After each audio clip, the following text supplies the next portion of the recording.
Okay. Well, thanks for coming, everybody. I'm Abby, if you don't know me already. I'd say at least 75% of you do. I'm the executive director here at the Ski Museum. Ski and Snowboard Museum. We don't have a mic tonight, so we appreciate you keeping the noise level down so people can hear.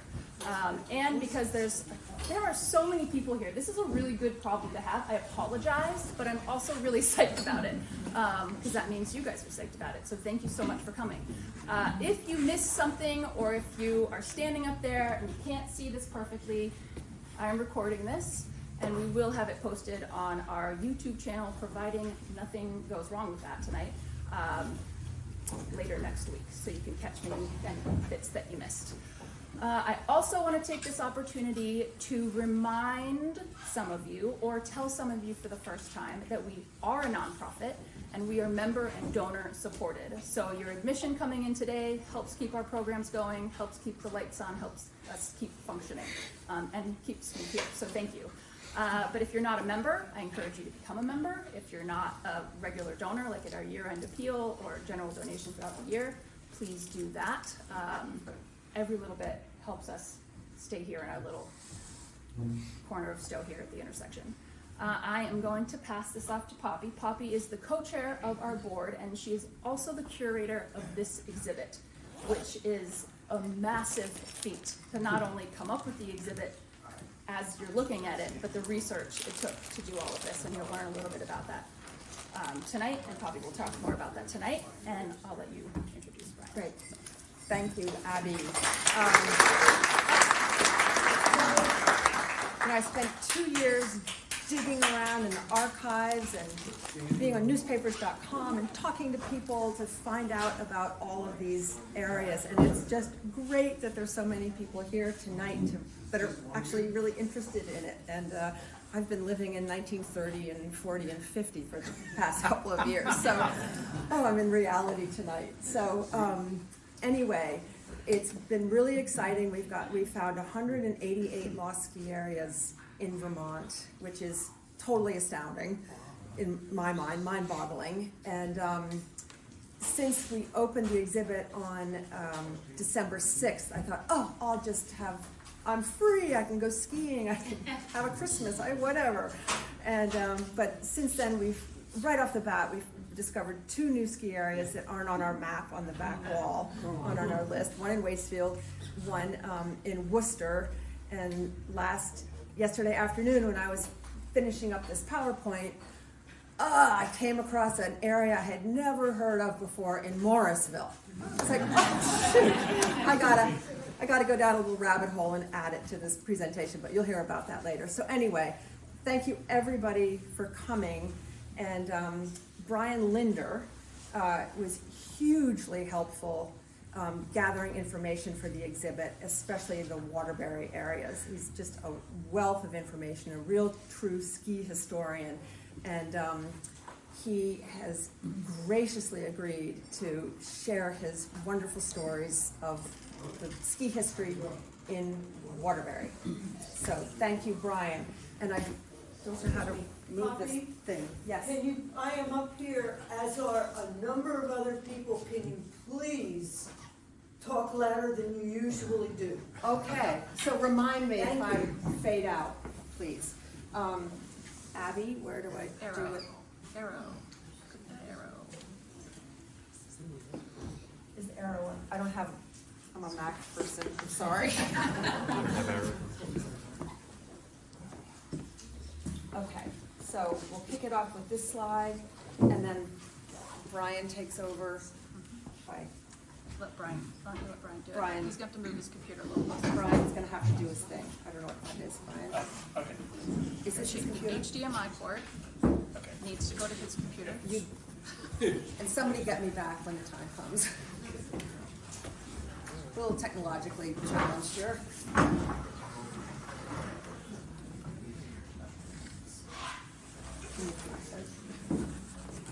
No, it's just brute force.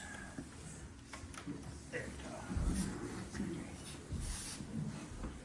Ah, it worked. Everybody see through me. Okay.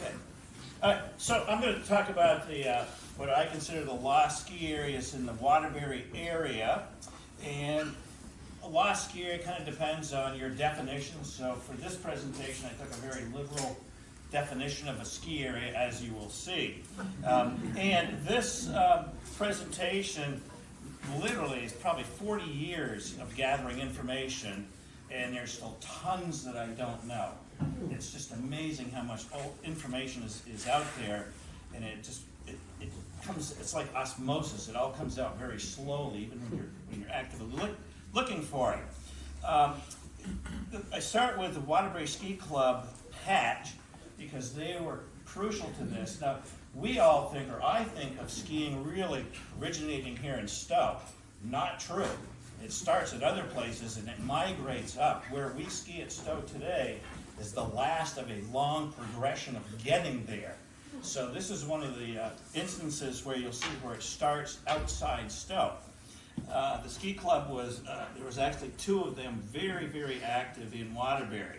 So I'm going to talk about 7 ski areas in Waterbury. The Waterbury Ski Slide, the Civilian Conservation Corps area, something called 8 Miles. It's a total mystery, and I'll show you a newspaper clipping on it.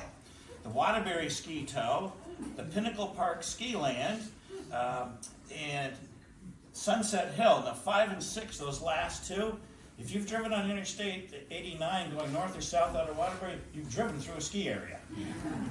And you'll see some pictures. And then Harwood Union High School that I graduated from so many decades ago. Okay. So why Waterbury? Well, where's the mountain in Waterbury? There isn't any. The mountain's up here. So we don't have a mountain in Waterbury, but what do we have?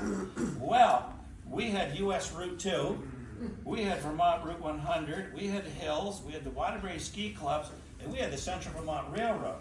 Everything comes together in Waterbury back then as it does today, so why not have a ski area where everybody has quick, easy access? And we had Bill Mason. Bill Mason was one of the founders of the Mount Mansfield Ski Club, one of the original folks that gets skiing up here on Mount Mansfield. He was one of the incorporators. Avid skier, and he also manufactured skis in Waterbury at the Derby and Ball plant down at the south end of town. And if you look at Bill sitting there in the background, you can see ski blanks that they're testing and manufacturing. So they got into this to diversify. What did they actually make? Scythe handles for farmers.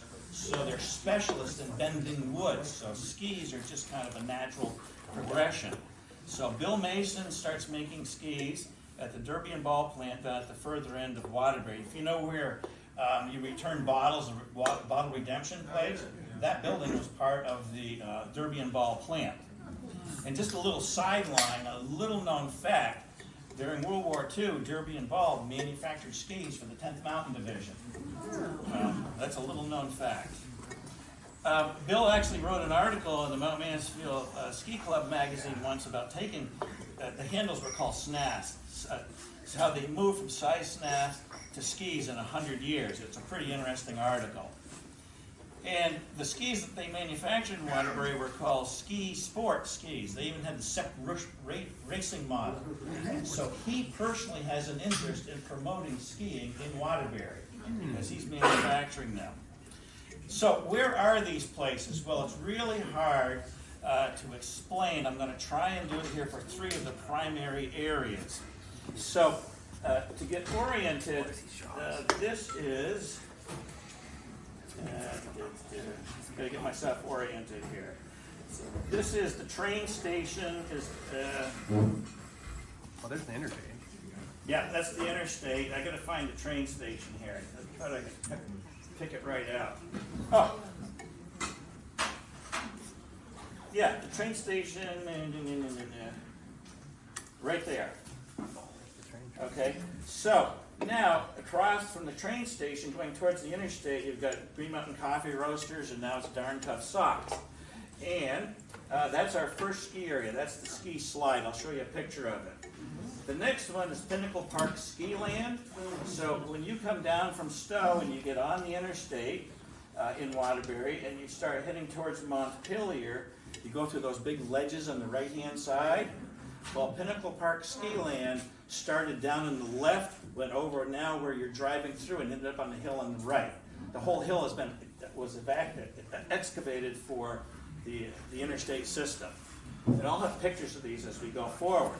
The very first ski area in Waterbury, true ski area, was up here on Perry Hill, and that was the Waterbury Ski Tow.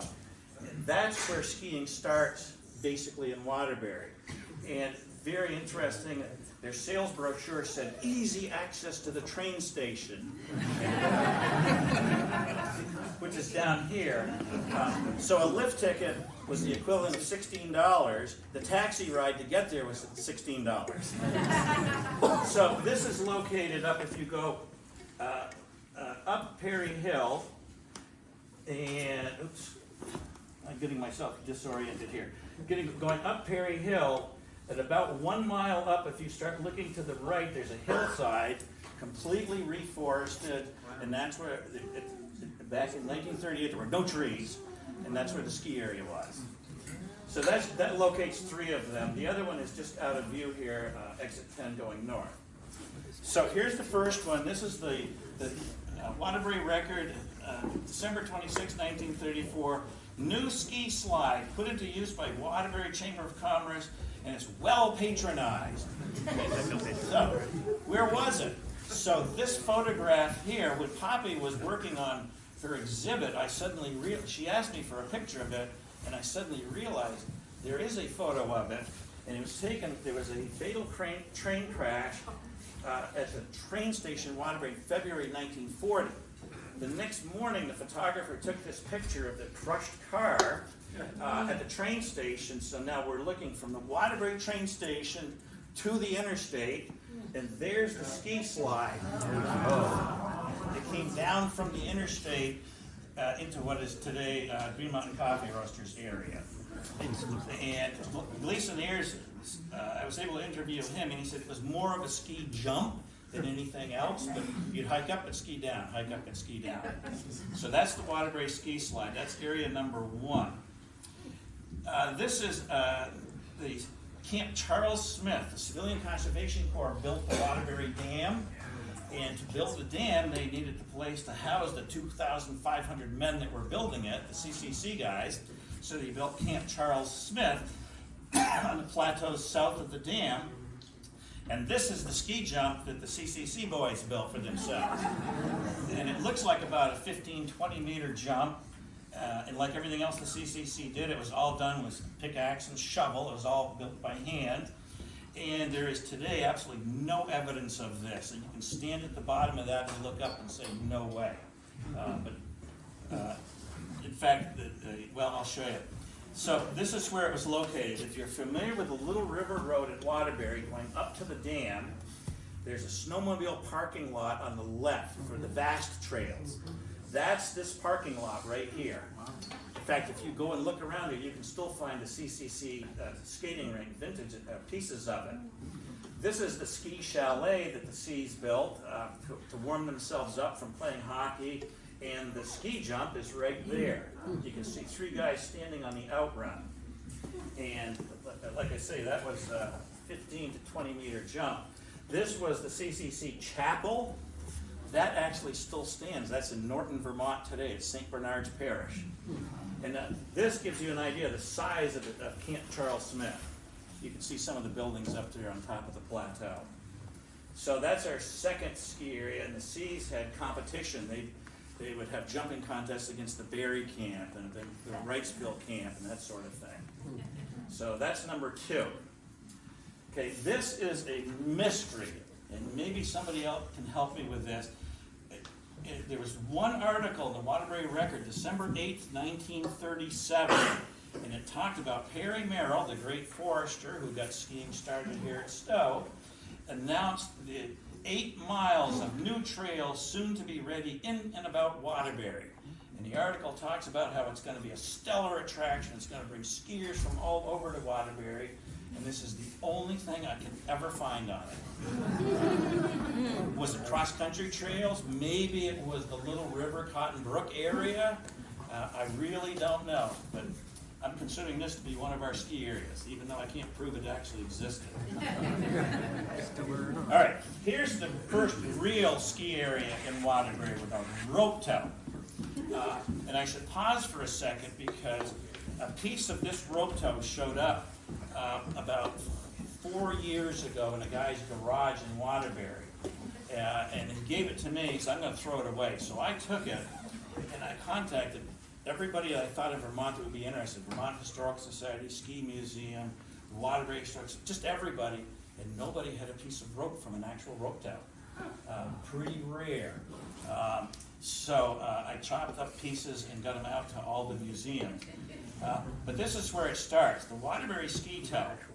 Here's a sales brochure promoting this new ski area. The Waterbury Ski Tow, located on Perry Hill above the Keefe Farmhouse, can be reached directly from the railroad station by Willmark Ski Trail. Well, it's a cross-country hike uphill for a mile. And look at this, they throw in here the taxi rates to get there. So that shows you how convenient this thing was. And you can see Bill Mason's influence in here because he was an engineer. It's a 1,000-foot long rope tow, the vertical drop at 225 feet, maximum slope 19 degrees. And it's 50 cents for a half day. And I put there the taxi ride in today's money would be 16 bucks to get there. And there's absolutely no evidence of this ski area today left except for those pieces of rope. Now, what happened to it? Well, it was dangerous as hell. People were getting hurt, particularly getting off the lift, lots of broken bones. And the hillside, you can go through the woods there today, there's boulders everywhere. And people were ricocheting off the boulders. So after one season, they said, that's it, we're done. And they closed it down.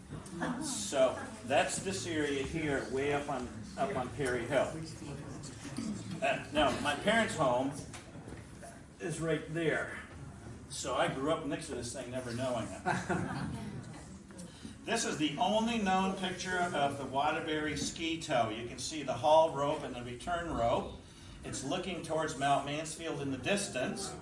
And the red dotted line shows you Perry Hill Road, how close it was to Perry Hill Road. This is the only photo I've ever found of this. There must be thousands out there, but who's got them? I used to put ads in the Exit 10 and the Waterbury papers asking people for photos and never got any. So this is what happened to them. There were so many boulders on the slope that it was a menace to life and limb. Talk about liability.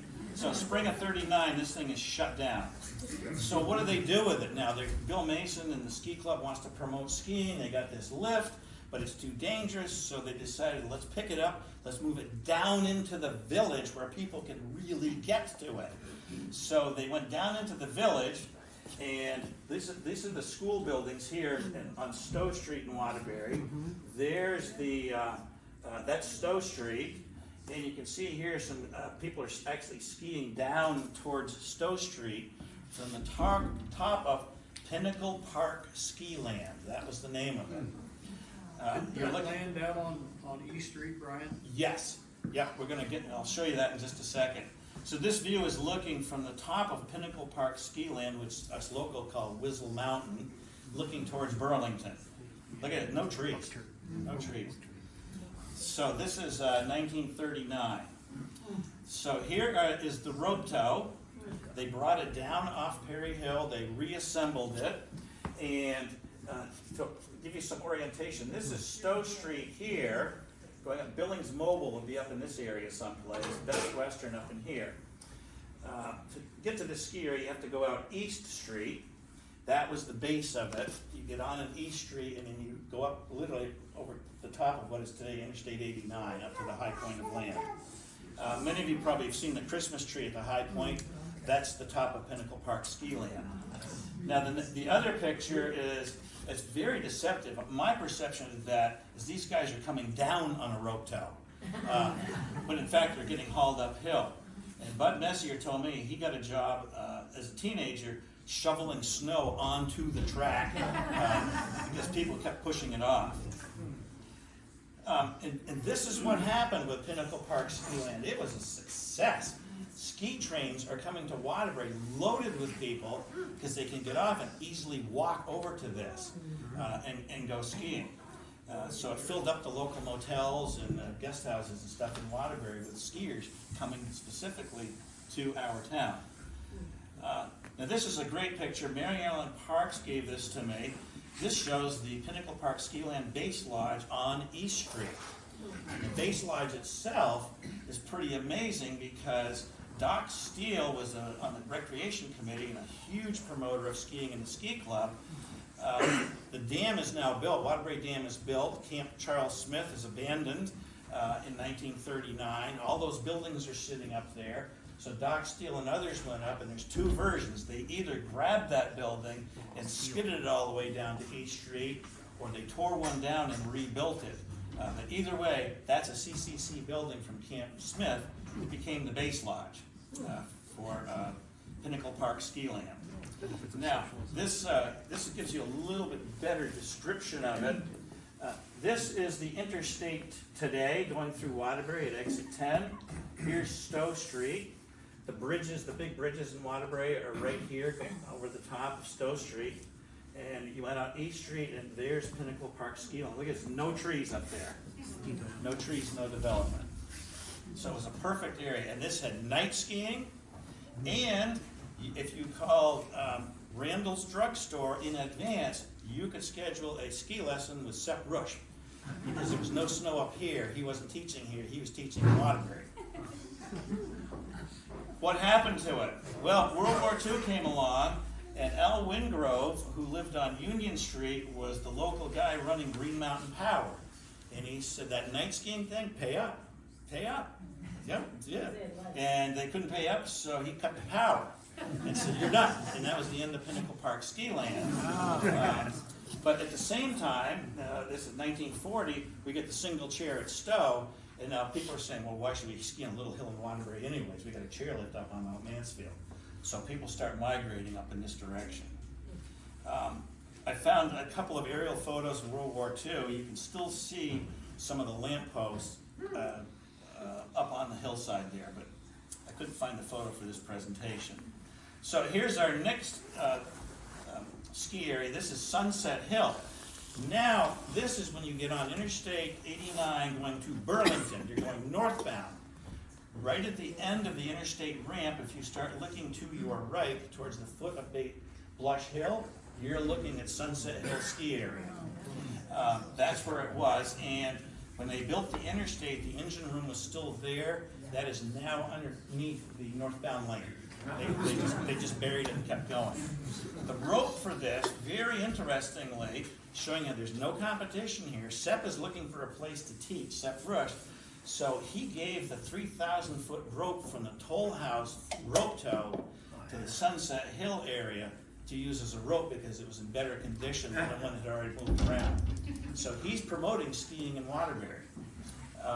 And you see there, he also donated some of the poles that they used as towers for this thing. Now, it says work on Waterbury Ski Tow started in 1948. It did. Look at this. The town, the annual report, is how much money they spent donating for this in 1948. Nothing happens until 1950. There's all this infighting and all this stuff, the politics is going on. And so they don't actually get it built and running until 1950. For 2 years, you get all these hassles going along. And when they built it, they had all kinds of technical expertise from what used to be the talc mines in Moortown, the Eastern Magnesia talc mines. A lot of those guys were skiers also, so they said, well, we'll come and we'll help you design this thing.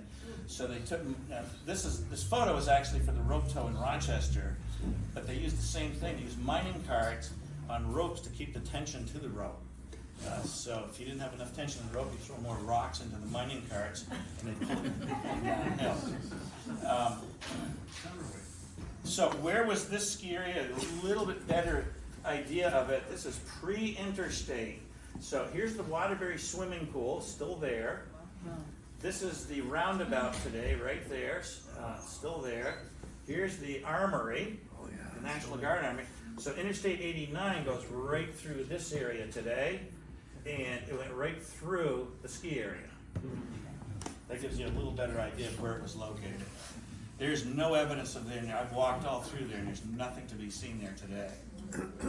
All right, our last ski area, Harwood Union High School. 1967, Stu Campbell came to Harwood as an English teacher and ski coach. He was my coach starting in '67. I'm still trying to ski as smoothly as Stu could ski. I'll never succeed, but he was our coach. And he, at the very first meeting, when he came as the ski coach, he said, to be on my team, you have to learn cross-country skiing and jumping. Everybody does all three events. And we'd never even heard of cross-country skiing at that point. And Stu had built over the summer a jump behind Harwood Union. It was a 15-meter jump. I can't find any pictures of it. And we all had to learn jumping under Stu. And that ski jump, after I graduated, well, this is a picture coming forward. This was the ski jump. I took this picture just a couple weeks ago. That's where the ski jump was behind Harwood. Eventually, they built a rope tow next to it. And that was Steve Skilton. They started first with George Woodard. In the early 70s, they got an old antique Ford engine, and they were dragging into the woods, but they never finished the rope tow. That was going to replace the jump. And then Steve came along in the 1980s, got a Volkswagen engine, and they dragged that thing out there, and they built a rope tow. And the kids called it Skilltop and Mount Skillington. But I don't have any photos of the actual ski area. And that's the end. This was a famous poster advertising skiing, showing the Waterbury train station. And look at all the skiing going on behind it. There truly was skiing going on right behind the train station. So that's the lost ski areas of Waterbury.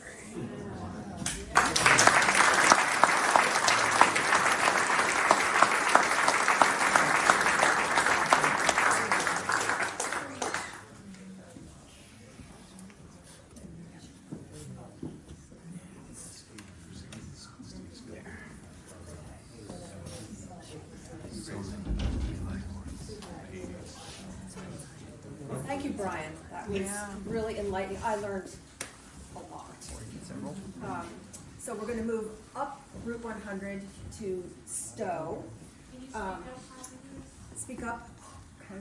So we're moving up the road to Stowe from Waterbury, and we'll talk about the lost ski areas in this area. We've got a rope tow at Mount Mansfield, a rope tow called Mr. Bull's Tow, Strom Lodge up the road, and the Reed Tow, and Edson Hill Manor Tow, Town and Country Lodge, and Marshall Hill. I'm sure some of you remember some of these areas. Actually, I should back up. In 1936, there was a gentleman named Wesley Pope who lived over in Jeffersonville, and he was an old Vermonter that could fix anything, build anything, figure out anything that needed to be figured out mechanically. And he'd heard about the rope tow that was erected down in Woodstock the winter before. And that Woodstock rope tow, Gilbert's Hill, was the very first mechanized uphill lift in the United States. And so he just heard about this, and he thought, that's pretty neat. I bet I could build one of those. And so he did. He built it right on the Jeffersonville, Cambridge town line, just to keep both his friends in both towns happy. So he built this rope tow, got it going, took a few runs on it, and then it never snowed that winter. And so he's like, well, this is a losing battle. So he, rolled the rope up, he picked up the engine, and that rope tow came over to Stowe. And that was the first rope tow in Stowe at the Toll House Lodge. People have been skiing in Stowe for years and years and years, and Stowe was already known as a ski town at that time, but it wasn't until that rope tow moved over to the toll house, that Stowe got a mechanized lift. So that's a little interesting tidbit. Now, Mr. Bull's rope tow, actually don't even really know what the heck it was called, but this was late incoming information, but right before we launched this exhibit at the beginning of December. And I can't remember, I think maybe Brian gave me the Mount Mansfield Ski Club Bulletin from February 13th, 1937, and it was talking about how Mr. Bull was operating a ski tow 3/4 of a mile north of town on the mountain road on Clarence Bennett's farm. So I was like, wow, where was it put? Driving up the mountain road, where would that be? And I went over to the Stowe Historical Society, and Barbara Bayroff thought, I think that farm was right across the street from where Weeks Hill intersects with Route 108. So even though it's developed there, it's covered with trees, there evidently was a nice little hill that had a 220-foot rise. The tow was built in 2 sections, and according to the Mount Mansfield Bulletin, the slope is interestingly varied and enjoyable for both novice and intermediates. So there was this little tow. We actually don't know who Mr. Bull was. There was a Mr. Bull involved with the Mount Mansfield Company who worked up there, but it wasn't that Mr. Bull. We don't know who he is, and we don't really know very much about it. We don't know how long it lasted. So if anybody has any historical memory of this, we'd love to know. Poppy, up here, it wasn't Wilburville, was it? I don't know. Because Wilburville was very influential in putting some cross-country trails in on the other side of Mount Mansfield, We by the should park. we should talk. Okay. Yeah. Great. I've got your. I know how to find you. You do. Thanks, Jim. Then we move, keep going up the mountain road, and we come to Strome's Lodge, which is the Blue Donkey now. A lot of you probably remember it as the Cactus Cafe. Norwegian Nordic and Alpine skiing champion Erling Strome and his wife bought that Mark Poor's farm and converted it into a lodge. And prior to Erling and his wife coming to Stowe, he had been teaching skiing over at the Lake Placid Club, which was a very schwanky, exclusive club for skiing and skating. And he had decided that, had enough of this. He also was the first ski instructor in the United States, official ski instructor in 1927. So he was very involved with skiing. But when he and his wife decided, we've had enough of, Lake Placid, they went all over New England looking for a town where they thought they wanted to settle, that was a ski town, and they landed on Stowe. So they came here in 1940, and he owned the property, the brick house where the Blue Donkey is, the barn next door, the hillside where the mountainside condos are, and across the street, we've probably seen the Strome Farm Lane on the other side of the road. So he owned that whole farm, but he built a 700-foot rope tow on that hill where the condos are now. And he gave lessons to his guests, and he taught locals and let locals ski there. And he had quite a following at his lodge. I read his book, Pioneer on Skis. It used to be at the Stowe Library, and it's a story of his life. And he just had great stories about his guests returning every year, and the friends that he made from his lodge and his experiences. But to do with these lessons that he gave, he was influential in teaching Lena Gale how to race, and she was a Stowe gal, and she went on to race for the U.S. in Europe in the 50s, so she was quite well known. But the one thing in Stowe that Erling is probably most remembered for is starting the Stowe Derby with Sepp Roosh.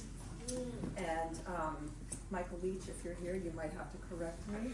But my understanding of this event was that Erling Strom and Sepp Roosh, who was instructor up at the mountain, had an ongoing debate, which was the best way to get around. Was it on Nordic skis or was it on alpine skis? And, which is better? And it went back and forth, and they finally decided, let's have a race. Let's put it to the test. So they strapped their skis on, they went to the top of Mount Mansfield, they put their skis at the start of the toll road, and they raced into town, down the toll road, and across the flats into the village. And Sepp won. They held a match again the next year, Sepp won. So you tell me which is, the faster way to get into town. But I'm no judgment here. So anyway, and it's the longest running Nordic ski race in the country, I believe, at this point. So he left a mark. And he actually, I feel compelled to talk a little bit more about him. He split his time. First when he was in Lake Placid, he would go to the Canadian Rockies during the summer, and the Canadian Pacific had, laid down the railroad tracks, and they built a remote lodge called the Assiniboine Lodge right at the base of Mount Assiniboine in the Canadian Rockies. And so they hired Erling to manage that lodge. So he would go there in the summers, manage the lodge, and then he'd come back to Lake Placid and then Stowe after that for the winters. And he was quite a pioneer of alpine touring and cross-country skiing, and he pioneered a lot of routes in the Canadian Rockies. For instance, in 1931, he led a 250-mile expedition across the Canadian Rockies for a winter ascent of the Columbian ice fields. I mean, even today, that's not necessarily an easy feat. And when you think about the equipment they were trudging along on, wood, leather, wool, I think they're pretty damn rugged. And then in 1932, he followed up with a team of 6 of his friends, and they climbed Mount McKinley, now we know it as Denali, for the first time on skis, first time it had ever been done.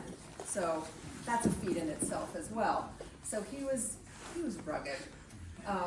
And he moved back to Norway in 1970, and I put his book, the title of his book, on the bottom line, Pioneers on Skis by Erling Strom. It was published by Smith Clove Press in 1977, and I've seen copies of it on eBay, but it's just a really great ski story and about his life. So that's Strom's Lodge in Stowe.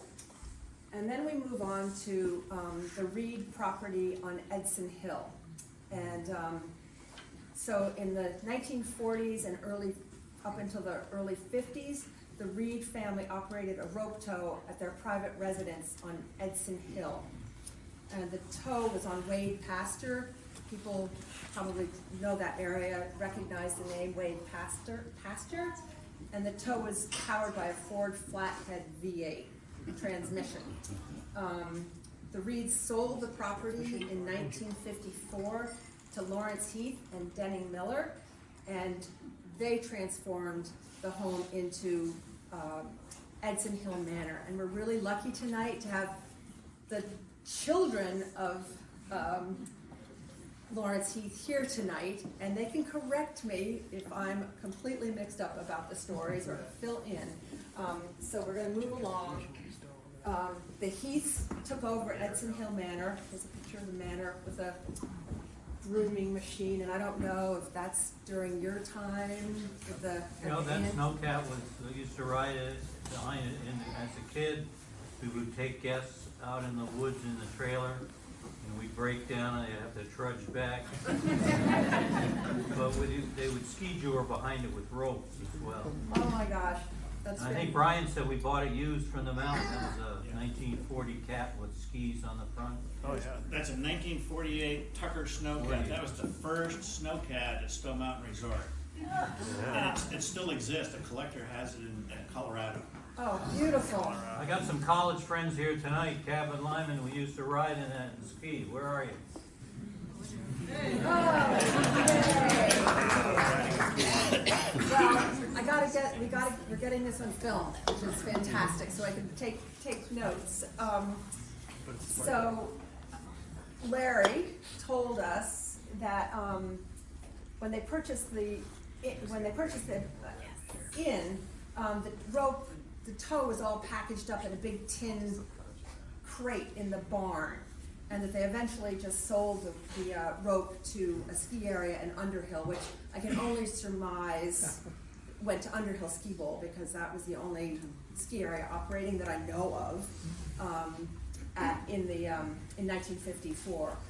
So, but When later, we got there, the little house was there with a flathead V8 Ford motor, and the rope was in the barn, and the poles with the wheels on them were still running up the in the cliff field. wall. Well, up the Wade Path Trail, like Okay. the road. But we never operated that, we wrapped it up and sold it. But we did operate a small electric lift outside the window of the dining room for kids to ski at night, and their parents could watch. Your parents could drink. They could watch. Yeah, so, and then that rope tow, if I have it correctly, it, ran until 1970, when Edson Hill Manor and Pratt Family Lodge did a collaboration on a ski touring center. Do I have that right? Yes. Okay. Good. I'm a little hazy on the dates, but that's when Edson Hill opened a satellite of the Trapp Family Lodge. Maria Trapp came and cut the ribbon, and we had a ski touring center that was Trapp Lodge at Edson Hill, and then we became independent of that. Yeah. And it's still going today. Yeah. Oh, that's great. Thank you. Thank you for putting some flesh around it. And then we come back towards town to the Town and Country Motor Lodge, which I'm gonna just hand over to Greg. Many of you probably saw his fabulous article in the Stowe Reporter a few weeks ago about the Town and Country. So he knows way more about it than I do. So I'm just gonna give you the, You have the control, right, yes. so the button's right here. The button's right There. there. Okay. Okay. Thanks, For Greg. the technical side. Anyway, yes, thank you, Poppy. So I'm gonna talk about the Town and Country Motor Lodge, which is pretty modern compared to everything else we've talked about tonight as far as the time. Stuart D. Ireland moved to Vermont and settled in Stowe in 1962. Now, if the name Stuart D. Ireland doesn't ring any bells, if I say S.D. Ireland, you may see the trucks all around, and it is one and the same. And he moved here and set up this Town and Country Motor Lodge, and then did a series of things as he worked there in his time like that. And the first thing, we won't talk about it yet, but in 1964, he added something called the Bunny Club. And we'll talk more about that a little bit later, but we'll move on. This is about ski areas, after all. So in 1968, what do? You don't have a hill or a mountain, you build your own. He had a construction background. He had two needs there. He thought, I think I'd really like to have a pond out back of this for both summer and winter usage. So he excavated a pond, and from the things he removed, he built a hill. And the hill was 450 feet long and had a 30-foot vertical.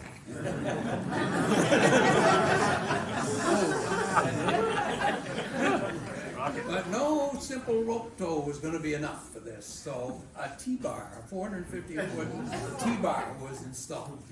And it opened to the public on February 17th of 1968. Now, there are stories kicking around about how he got his snow. Because apparently there was a bad snow year somewhere in there. Even though I was here in the winter of 68, 69, there was no bad snow year that year. That set the record on the mountain at 148 inches. So that wasn't a bad snow year. But, and he actually went out and trucked in snow from either New York State, Canada, or maybe even Gunnison Fieldhouse from what was left over from the, is the Ireland family represented here? Because there were, his wife is still alive. And his sons. And his son, and they thought they might make it, but maybe the cold weather does, so I'm safe, and I'm gonna, I can go on with this. And as we'll talk about in a second here, they sold the Town and Country. By the way, for those who are new to the area, it's now called Outward Bound, like that day, but, so that's the location we're talking about. Moving on here. Now, these, well, actually, they projected better than I thought. These are pictures of pictures, and the quality isn't too good. And these are actually taken from when it was torn down, not when it was built. It was taken from the Stowe Reporter. But on this picture here, this is the pond. I know that's, you'll have to take my word for it. And there's the hill, and that's another view of the hill when they were excavating it. And by that time, they'd already taken down a lot of the lift towers. You can see one, I think, up there on the left. So this was the kind of profile of the hill behind what out in the back of where the Town and Country was. So that's the deconstruction. And now we'll go to the more interesting topic. That 1964 started something called the Bunny Club. And I'm not even going to go through all the things that featured here, like that a massage room. Anyway, but Ireland actually put ads in newspapers all around the East Coast looking for bunnies. He ended up going down to New York City and interviewing 64 women, of which he chose 7. 3 of them were from Florida, by the way, in terms of that he brought to Stowe and Vermont. Now, they got a lot of press out of this. There's pictures of the bunnies arriving in December of '64, I think it was, like this, and they flew in on, for those of us who've been around a while, Mohawk Airlines, right? Well, and they're posed getting off the plane in their bunny outfit. Now, December in Burlington, you don't get off the runway of a plane in your bunny outfits. I'm sorry. So that was posed. They also had a picture of the bunnies making a snowman in their bunny outfits. One of the things I was hoping the family could help clear up a little bit is that I always heard the story that the reason the name changed from the Bunny Club to the Snow Bunny Club later on in its existence, that was because it kind of ran afoul of the Playboy Club empire. All right, like this, and because if you can see the outfits here on the young ladies, they're a direct copy of what the Playboy Club was all about. And things like it. So I always thought that there was some legal problems there because he technically was not affiliated with Playboy in any way, shape, or form. But you notice, this was for a New Year's Eve party, 7-piece orchestra and all like this. And it says, I guess the drinks are only $5 each. I thought it told us what the price of that was. Greg, a couple of the bunnies are here, but I'm not telling you which ones. They're not going to tell you who they are. Their reputation is safe now. but Larry, tell me later. I'll tell you later. All right, so the Bunny Club there, and as we said, in 1970, they sold the resort, and the new owners did not want to be in the skiing business. So they donated the lift to the town of Stowe. And it got a big fundraising thing to set up a new slope on Marshall Hill. Now, a little history of Marshall Hill here. First off, for those that don't know where Marshall is, it's a sliding hill. It's right behind the elementary school. And it actually has a long association with things skiing related in Stowe. Because the first official, I think we're in the Winter Carnival right now, are we not? Here in Stowe. Well, the first official Stowe Winter Carnival was in 1921, and Marshall Hill was the center of operations. They even built a jump out there. It wasn't a very good jump, but they built a jump and brought in people who knew how to jump to demonstrate that. And I don't think it was that particular year, but they held it there for several years. And later in the 1920s, they even got a demonstration of the new skiing competition called the slalom that was held on Marshall Hill. So it was involved in skiing for quite a while. However, there in 1970, they got this lift, and the town eventually raised enough money, and they installed the lift on the Marshall Hill here.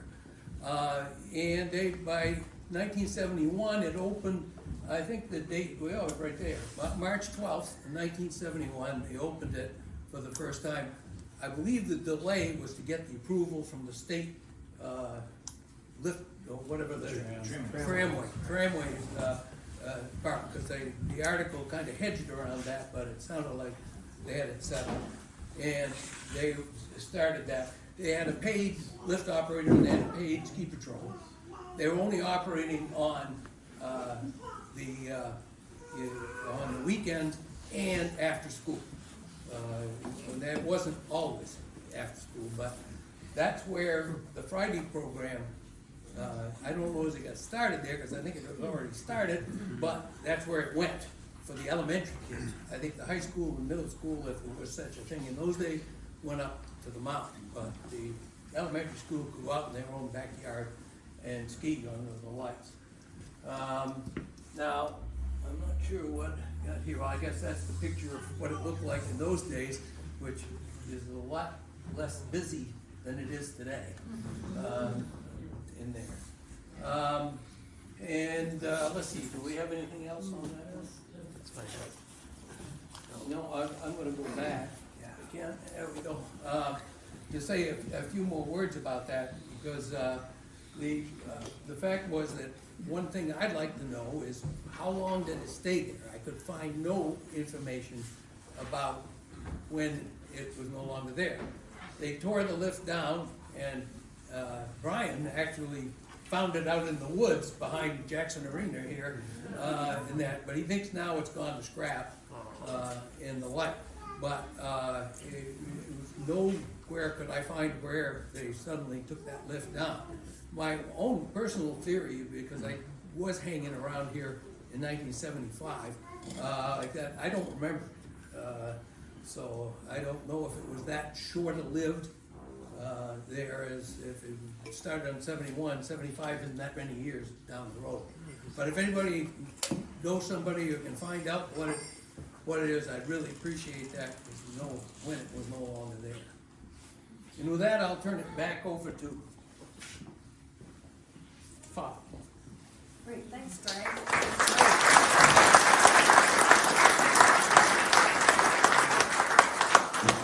Well, Morrisville isn't as racy as the town and country, and I'm not going to be able to please you that way.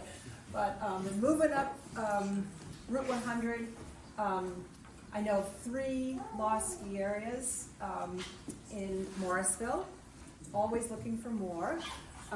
One thing that, give you a little background on the history of Morrisville, Stowe was so successful with their skiing, so successful getting tourists here and skiers here and people revved up and lodges and all this activity in Morrisville. The leaders in Morrisville, the civic leaders, like we gotta get on that bandwagon. Let's go.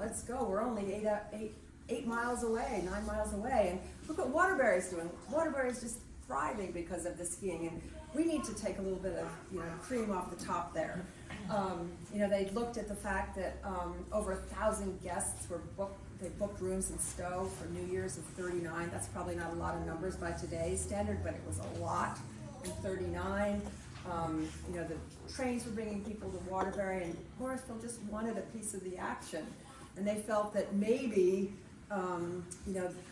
they could set up a ski train coming from St. Johnsbury on the St. Johnsbury Railroad or the Lamoille County Railroad. We thought, perfect, we'll bring people in from that neck of the woods into Morrisville.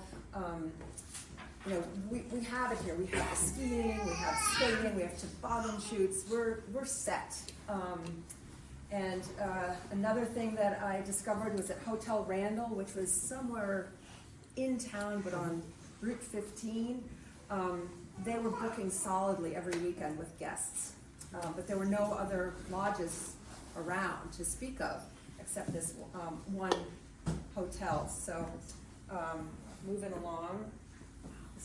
Wrong button. So they're all energetic, these civic leaders, let's go, but it's a really hard sell to the people of Morrisville. And I've got a bunch of newspaper clippings from the News and Citizen in 1930, and these are all editorials, so obviously the editor was strongly behind this push. Morrisville lacks the public spirit the leaders of Stowe have. You know, berating almost how Morrisville wasn't getting on the bandwagon. Another editorial in 1936, the people of Morrisville, not meaningly, seem to be a bit straight-laced when it comes to entertaining guests.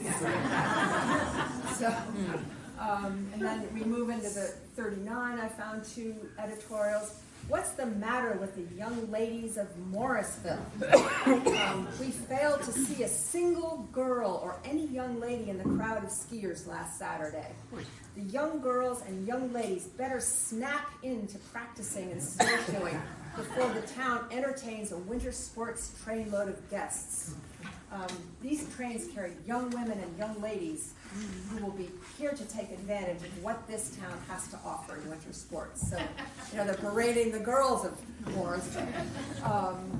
And then also in 39, for some unknown reason, the people of Morrisville seem to be indifferent to the guests who come in our midst during the ski season. So there were lots of editorials saying, you know, if these Morrisville citizens just like, you know, talk to the people that were coming into town, you know, opened a lodge, were friendly, they'd remember, they'd come back.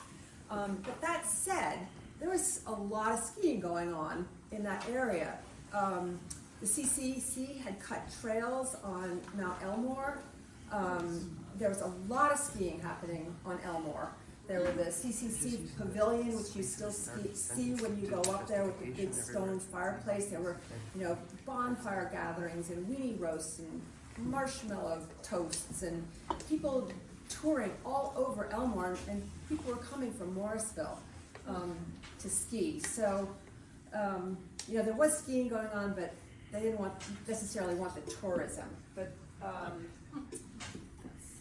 things changed when the first lift came to be at the Samoset Country Club, and that was 1938, and the Samoset Country Club was near Cadiz Falls, kind of perched up high above Lake Lamoille near Bridge Street, and they had a toboggan chute. They had skiing and they had ice skating on Lake Lamoille. So it was this cottage colony where out-of-state guests would come and enjoy the facilities. And I love this photograph, even though I can't quite place where it was taken. You can see the lift kind of in the lower left corner. You can see the rope tow, but it's this beautiful view, and it's all tree. I sort of look at all the vantages over there, and I don't know what those hills are because they're all covered with trees. So I'm not really sure where this photo was taken, but it looks lovely. So in 1938, Paul Goltz cleared a ski trail more than a half a mile long, and it ended in what was known as the Sugar Bowl. I'm not familiar with that terminology. I don't know if there's still anything known as the Sugar Bowl, but he cleared the ski trail and he built a rope tow. So the tow started. They ran it during the week, every afternoon, Wednesday, Friday, and Sunday evening. So they had night skiing there. So and it wasn't just for their weekend guests, because it was running in the evenings and during the week. So the people of Morrisville actually did get out and start skiing. At one point, a Norwegian named Ragnar Blomqvist started giving ski lessons there during the winter, and he was a former ski instructor at Bamberger's Ski School in Newark, New Jersey. He came up to Morrisville to teach skiing for a few weeks every winter. And he was one that also noted that the ski trails on Elmore were exceedingly good. So, here's another skier talking about Elmore. And there's so many ski areas in little rope tows all around Vermont and little ski areas. The Samoset Tow closed during World War II. There's gas rationing. These little lifts couldn't get gas to run the tows. The young men were off to war. There wasn't a lot of extra gas to sort of drive around and go far from home. So Samoset shut down. People couldn't come. I think a lot of the clientele at Samoset came from New Jersey. So that's a long drive, and you're working with gas rationing coupons. It's a long way to go. So, and then ultimately, the Samoset Country Club closed in 1942. So I have a theory for your location of your photo, if that's helpful. Yes, yes, let's go back to my photo. Back. We just recently purchased a property in Morrisville, and we asked the front porch forum if anyone knew about it, and many people said we purchased the Samoset Country Club Oh, are you on the house on the, on the corner. right as you next go to down the, cemetery. yeah, okay, It's okay, the barn with that white green in there. yes. And I think the home in the background of that photo that you're looking at, I believe that's the Katie's Falls Nursery barn. I've wondered that, but it feels like the orientation, the barn's in here and the house is here, and here the house and the barn. Yeah. But it could be. It's just, there's a couple points on the property, if you're in the right place, like, I think it might give you that perspective. We haven't gone and explored the woods yet, but we're gonna go look. Oh, I'll go with you. You can find me here. Yeah, I'd love to know Our that. time is running out tonight, but. It's, yeah, thank you. Yes, I know exactly where your house is. I'm glad someone's living in it. Yeah. Great, welcome. Yeah, so we're closed there. And then this is the area that I found yesterday afternoon, last minute, and looking around. And I go, Hadlock Hill, there was an established, the Langlois ski tow erected a ski tow on Hadlock Hill. I saw that and I was like, what is this? And so the Langlois Ski Club of Morrisville was a ski touring club. And they were the group that was leading ski tours and social events on Elmore. And they were really into it, but it turns out that they also had this interest in, lift service skiing.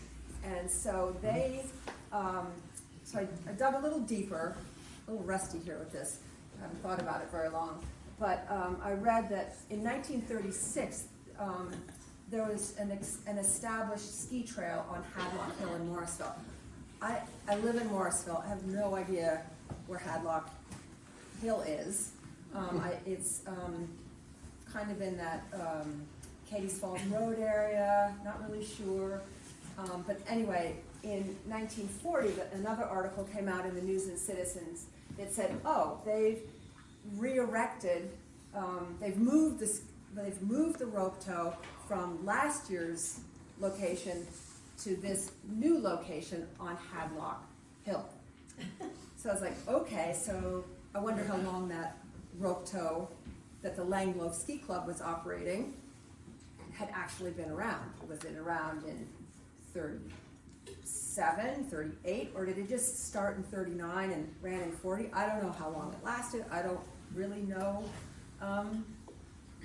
anything about it, but there it is. There's a ski club that established a rope tow in Morrisville, and it ran for at least 2 seasons. So if anybody knows anything else, let us know. That was sort of a fun last minute find, which is not in the exhibit or on our map. And another ski tow that I don't know anything about, we don't know anything about, was the Wick House ski tow. Found ads in the paper from 1947. They had a rope tow, they had a ski warming hut, lift tickets for $1.25 a day, and 75 cents for the half day. Had this gala opening. It's like, well, where is this? There were a number of ads through the winter of 47 for the Wick House, and then the trail went dead, and then I found classified ads saying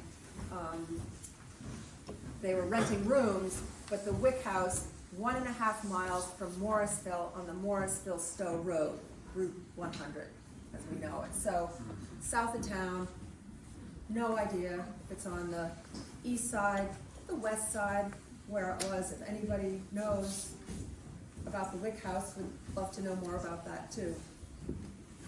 So people are really trying to get into the, skiing just took off, and it started to be that everybody wanted a piece of the action. So these little areas popped up, went away, popped up again.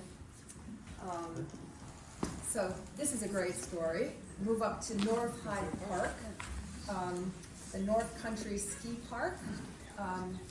So I can describe where it is. If you're familiar with North Hyde Park, as you head north on 100, and you come into the little hamlet of North Hyde Park, on your right is an old church, and this is the old church right here. The church is still there, the farmhouse is still there, and the rope tow went right up the hill, so if you're heading north, it's on the right side, and it's quite a steep little hill, and it's still kind of open.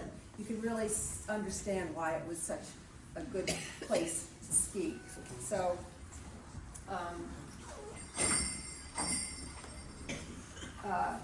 it was founded by Everton Graves, and he was a kid who grew up skiing in Morrisville. He moved away, came back, loved skiing. He spent a lot of time sort of skiing in this area as a kid, and he just thought, why not put these hills into a recreation place for the youngsters and adults in the area who like to ski? So he had this pure, passionate vision that he wanted to build this ski area, and he cleared the land behind his mother-in-law's house, and his mother-in-law was Clarissa McAllister, if that rings a bell with anybody. It was right behind her home, and he and his brother Adair and other community members really cleared the land, cut the trees, installed the lifts, did everything to get it going. They had a platter lift. We have one hanging up, that pipe with a bend in it with a small saucer at the bottom, like a Poma. That's a platter lift. So they got their platter lift from High Pond Ski Area in Hubbardton, Vermont. So they installed that lift up the hill. They built a warming hut, and they installed lights for night skiing. And actually, I want to point out the warming hut. Here's the warming hut.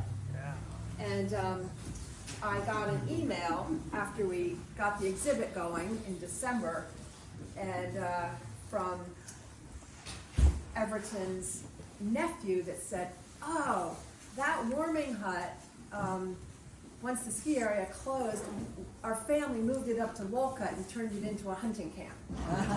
So, I mean, this is like the type of tidbits that we get that I just get so jazzed about. It's so cool.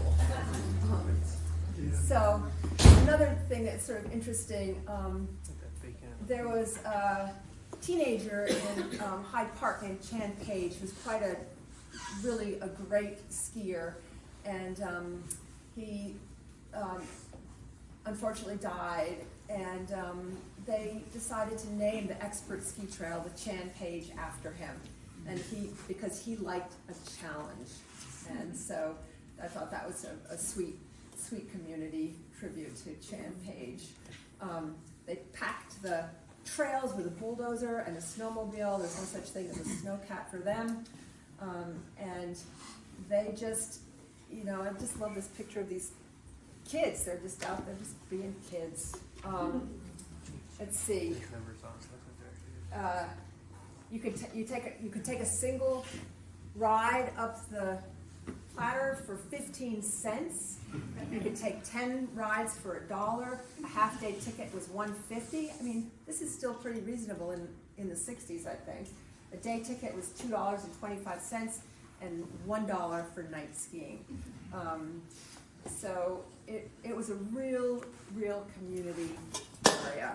Wasn't flashy, wasn't in all the papers down, southern papers. It was just a little area here in North Hyde Park.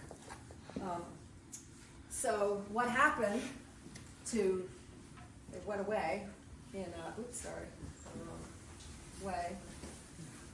They went out of business in 1966. Oh, wait, I'm really jumping around. Sorry, bad buttons. So Everton's nephew, Stephen Graves, who contacted us, he said that the venture of this ski area was a labor of love.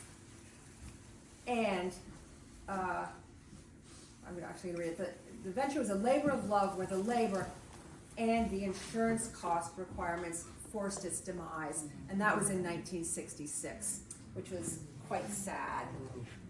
But it was announced in the newspaper, the Rutland Herald, on December 7th, 1966, that North Country Ski Park is discontinued, but the lift has been sold to Johnson State College, and all of the equipment has been moved over to Johnson down the road. So here we are at Johnson State College. I guess at the time it was Johnson State Teachers College, but the lift moved there. So from what we understand, erecting a ski tow at Johnson was the brainchild of longtime Stowe resident Gar Anderson. I'm sure a lot of you remember him. He started the Rusty Nail nightclub in Stowe and other things. He's quite a character around town. He was from the class of '67 and the founder of the outing club there. But it was his idea to put a tow at Johnson. So everything moved over there from North Country Ski Park, and our friend Jim Fredericks up in the mezzanine recalls hearing about the lift being at Johnson when he was a student there in 1969, but it was gone, right? Yeah, and so I remember we had Mickey Cochran, the famous dad, the famous Cochran family. The dad came up to help put that lift in, and I was there at the time. The platter lift? Well, no, excuse me, the rope tow, because I Right. put a rope tow in there. Right. Maybe I'm getting ahead of you. Right, but you don't remember the lift, No, the I platter. don't remember the platter lift. Yeah, It's a rope so- tow. So between 66 and 69, the platter lift disappeared. No idea where it went. It must have gone somewhere. If anybody knows, let us know. So then we go into the rope tow that you're talking about, Jim. And correct me if my history's a little off, but Earl Morse, who was a fabulous ski racer, came to Johnson to be the ski coach, and he got a rope tow going with the help of Mickey Cochran of Cochran fame, Olympians, Cochran ski area. They got a rope tow going there on the training hill. And one little aside about Mickey, through all this research of these different areas, Mickey's name kept coming up. He, at one point, was the mountain manager at a Scutney Mountain before he moved up to Richmond. But he was the guru of rope tows, and he was the guy to call when your rope needed splicing. So his name just pops up all over the place. I mean, it's a fun story.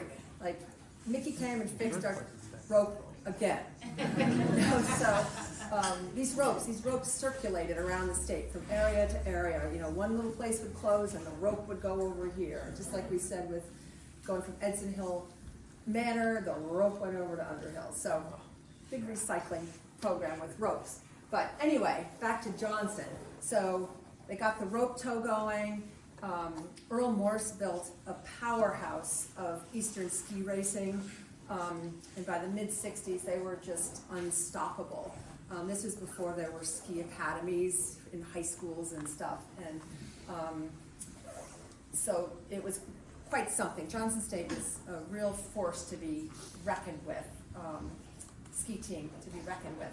So eventually they went over to Madonna Mountain, which is Smugglers now, but started training over on the bigger mountain after a while. So another interesting thing about the ski hill at Johnson was that they held a legendary annual beer slalom, which I guess was pretty wild. I'm not going to speak to that because I wasn't there, and if any of you who were there actually remembered being there, but I guess it was something about having to, chug a beer at every gate. Like, Doug, Jim, am I right? So, and maybe it was a long course, I don't know. But anyway, and we've got another ski team member later than Jim's memories, Doug Adams. He's at our front desk, and he recalls that the rope tow operated during the 77 and 78 season, but they did a fundraiser to get that rope tow fixed up, and it was unsuccessful, and that was it. Do I have that right, Doug? Okay, thanks. So this is how I get my information. Think so? Yep, right. I was there. So anyway, and now there's no lift at Johnson evidently, and I think there's still a ski team and a snowboard team, but they have to climb that little hill to get their turns in.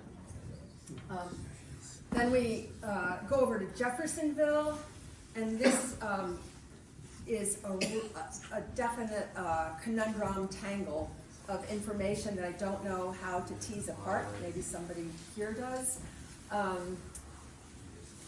the end of December, I got an email from somebody who had heard about the exhibit, and they said, oh, there was a ski area in Jeffersonville that was operated by Eddie Reynolds in Jeffersonville, and it was powered by a Model A Ford engine.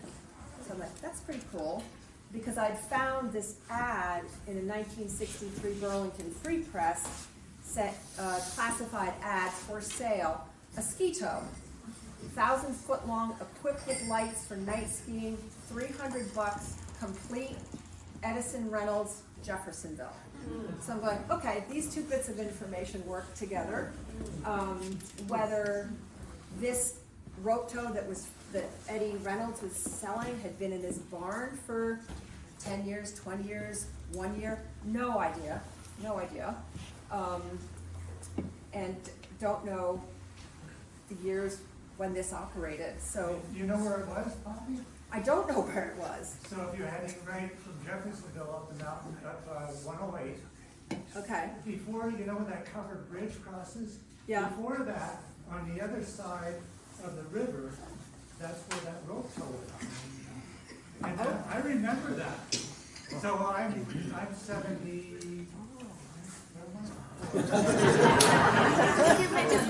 You remember, and you could be 10 years old. We don't have to know your age. But I remember going up and seeing that. I never skied it because you're always going up to the big mountain. Yeah. Smugglers at the time. Yeah, It was Smugglers Notch before it was Madonna. right, but, yeah. Right. And then it turned around. Smuggler's Notch, Madonna, Smuggler's. Okay, but my next slide, so let's see if this makes this clearer or muddier. Then I find in a Vermont Life magazine from 1974 that a guy named Donnie Bova, a few years back, ran a rope tow for school kids up on Safford's Hill in Jeff, made out of Model A parts. So I'm going, Model A parts here, Model A parts on Reynolds tow. Like, is this the same rope? And New England Lost Ski Areas project had somebody write in and said there was a tow behind the Jeffersonville Town Garage on Route 108. That's what. That's what. That's the one. That's the one. Yes. So, I still don't know how to think about this, whether Eddie Reynolds passed it over to Danny Bova? Like, I don't quite know I'll have to piece it together.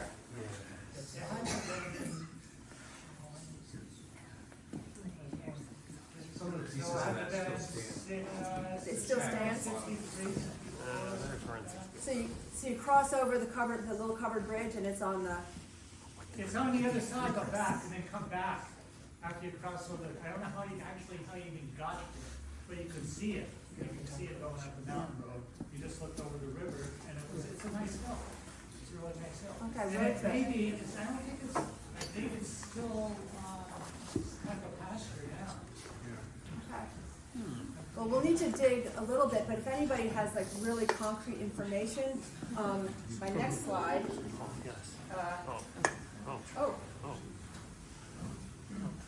Oh no. Sorry. Oh, look, for a view, it's great. Not my computer. Okay, so if anybody knows anything about anything, about any of these lost ski areas, Abby's put up on our website a place where you can go and write your memories and send them to us.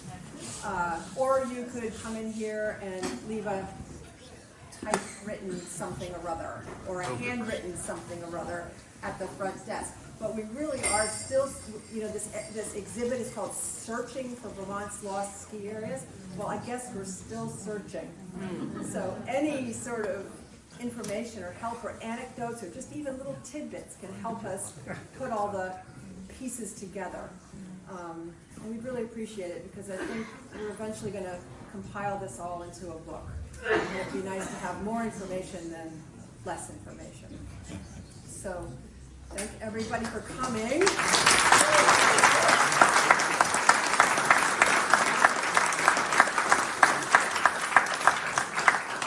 People have questions for you? Oh, right. Anybody have questions for Brian, myself, Ray? Not that I have any answers, but or comments or memories or. Oh, no, don't the memory. You did a fantastic job. Yeah. Thank you. Good work.